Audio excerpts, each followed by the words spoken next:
Derby have enjoyed reasonably regular visits to Barnsley's Oakwell Stadium over recent seasons, even as the South Yorkshire side has bounced between the Championship and League One. Barnsley were relegated again last season, just 12 months on from reaching the Championship playoffs.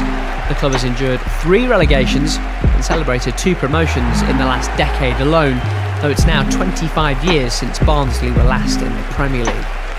Founded in 1887, the red and white Tykes originally wore blue, only switching to their current colours in 1904. Oakwell has been home since 1888, with a capacity of just over 23,000 and usually a generous visiting allocation in the North Stand. It's a favourite destination of travelling Rams fans, who can usually make the journey from Pride Park in just under an hour. Derby have won almost half of the 74 matches between the sides since their first meeting, an 8-1 Rams win back in 1897, though this season marks the first time this fixture has been played in the 3rd tier.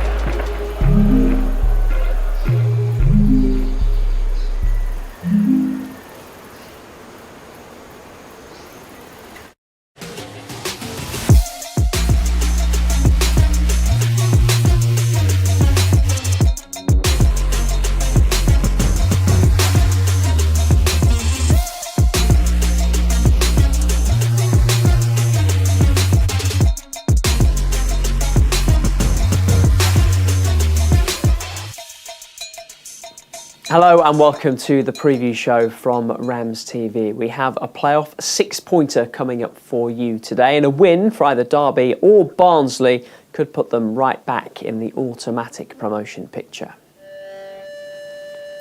With the Rams travelling to Oakwell this afternoon, this is how the League One table is looking.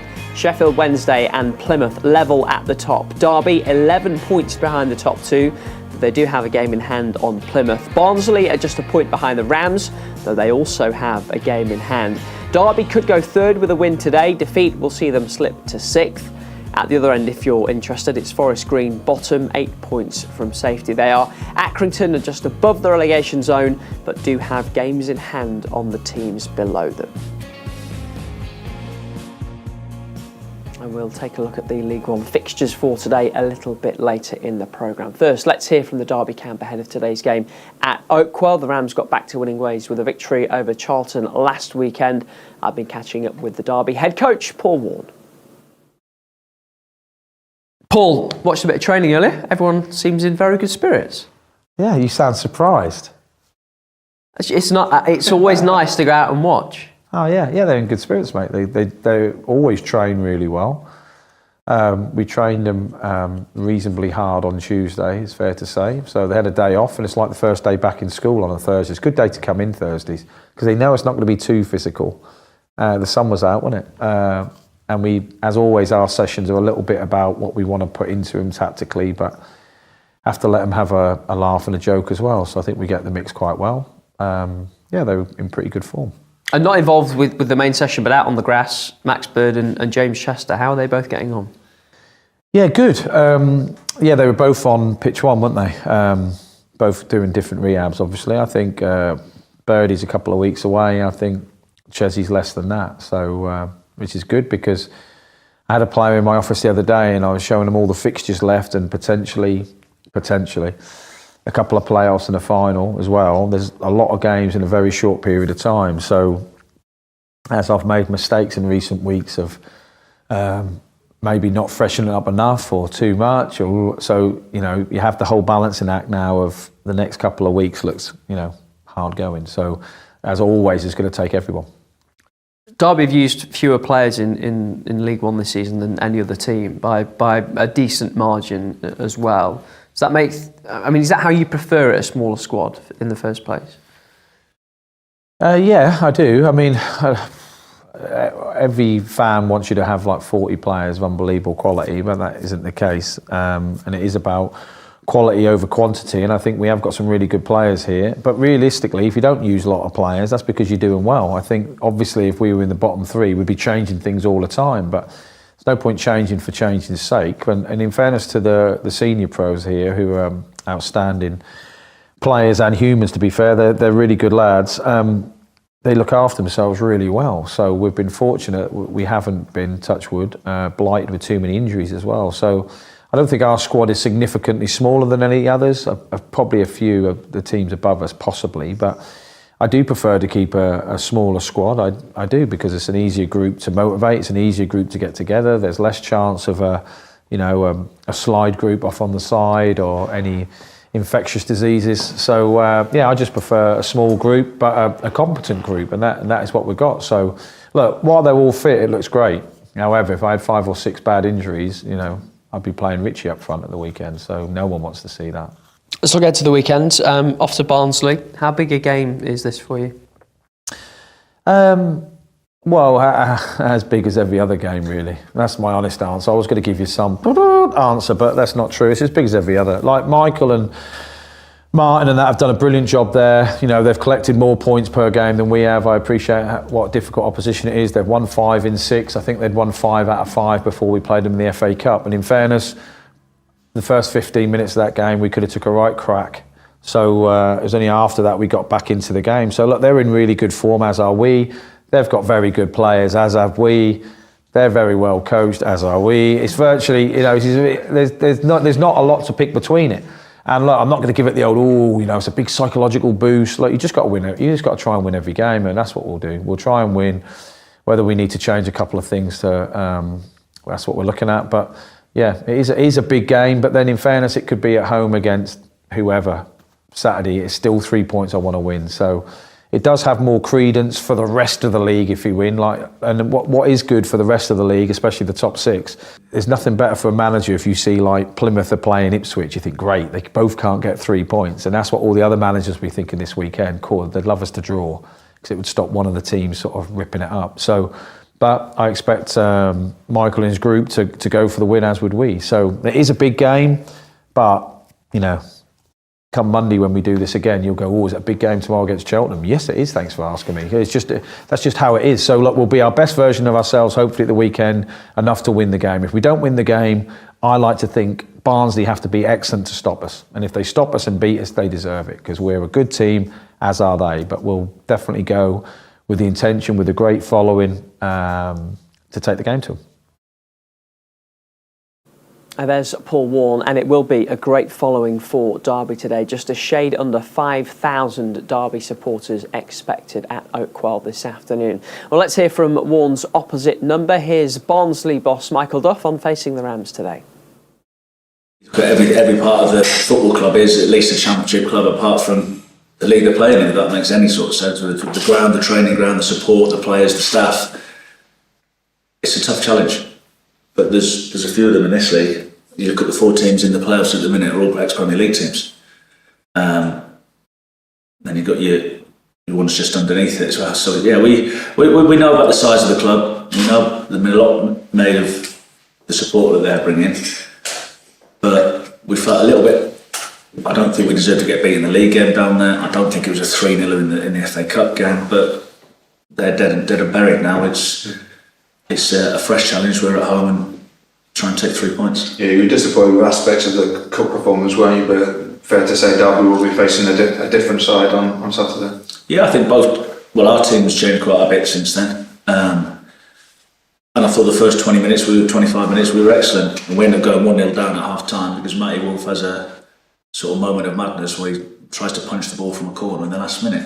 And then the second half it's a different entity. But yeah, I don't think there'll be many comparisons between the 2 games. The result might be the same, but I think there'll be a completely type of football match. And there'll be a different feel tomorrow.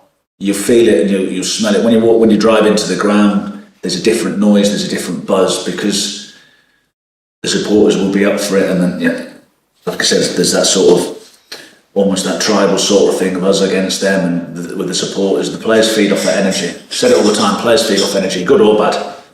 If it's negative energy, then it's sometimes the players go hiding. These are the games like, no, get on the front foot, lads, they will.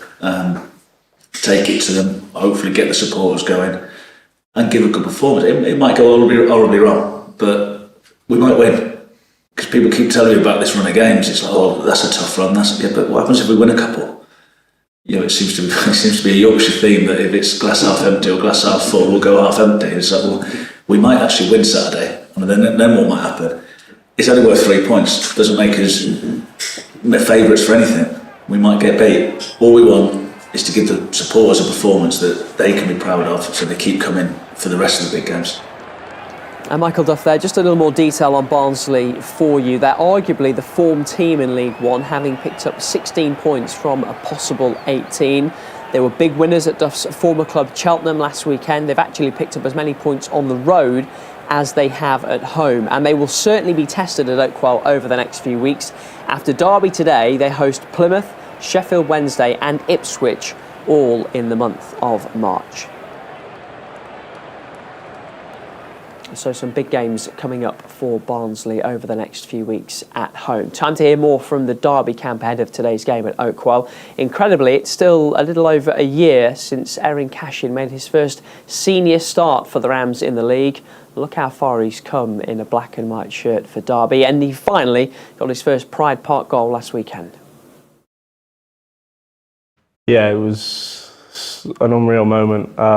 Really enjoyed it, and yeah, it is about time. I've had enough chances, and obviously the gaffers spoke to me and said that I need to add goals, and as a team we could probably add more goals from set pieces. So I'm just a bit of a weight off my shoulders that I've finally done it. So yeah. Is it something that had been weighing on you a little bit?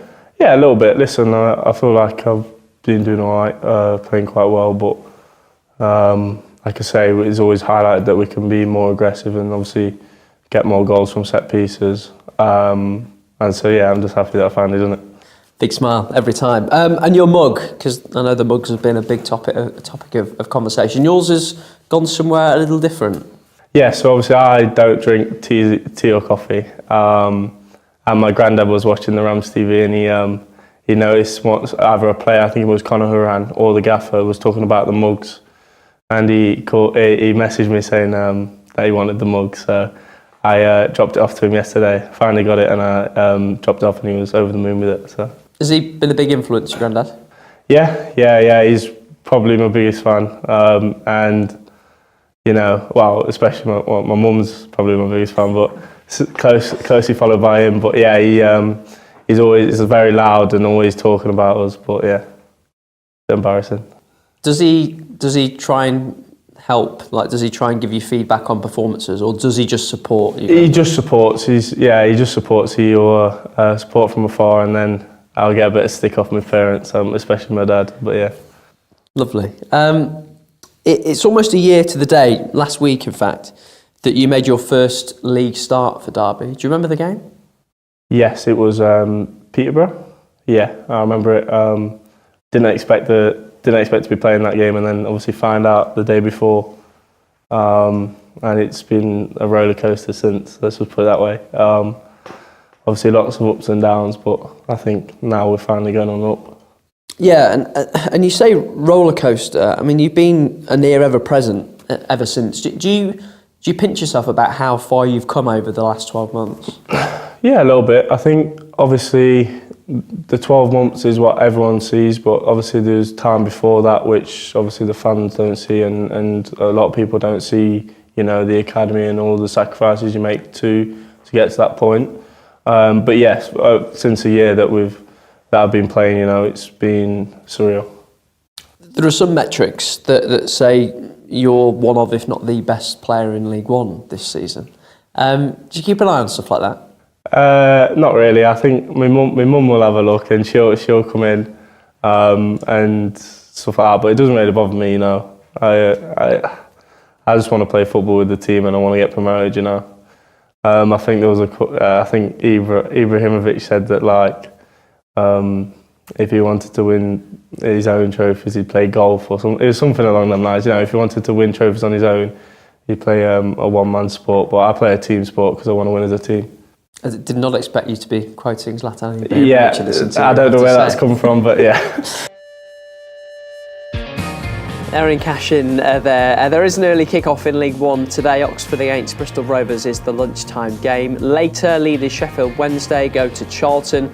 Bolton host Port Vale. Plymouth visit Peterborough. Ipswich are at MK Dons.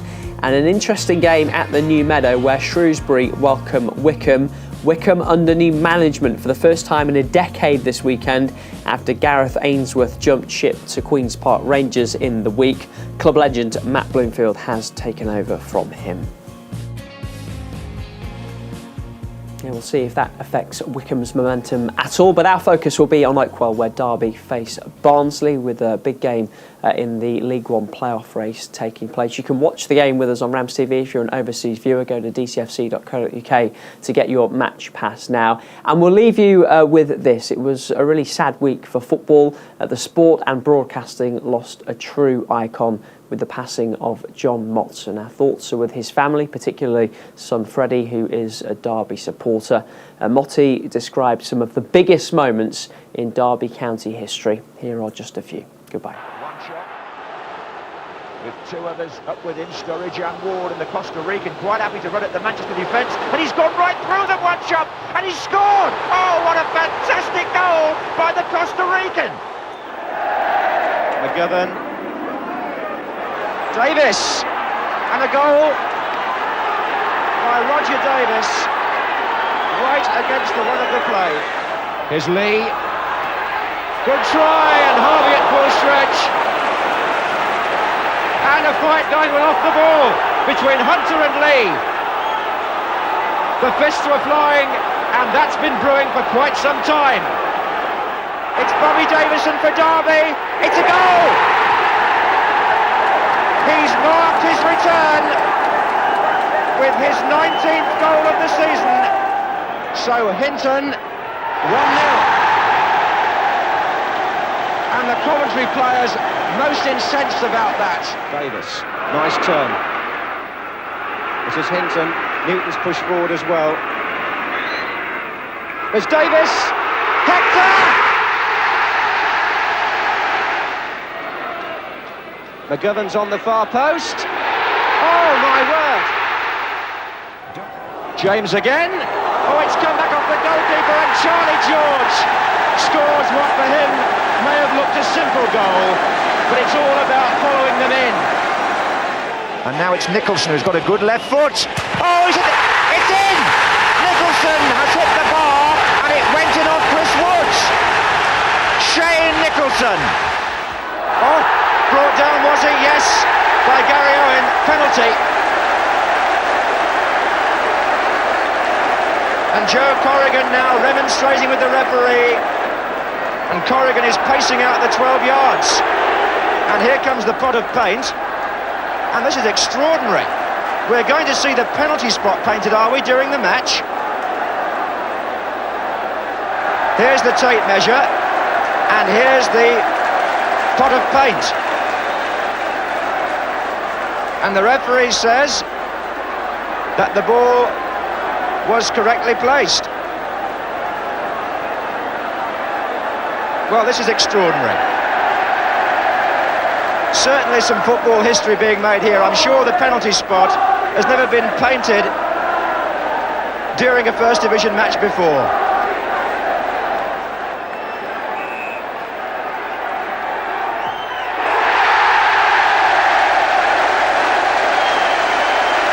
Number 4 from the number 4.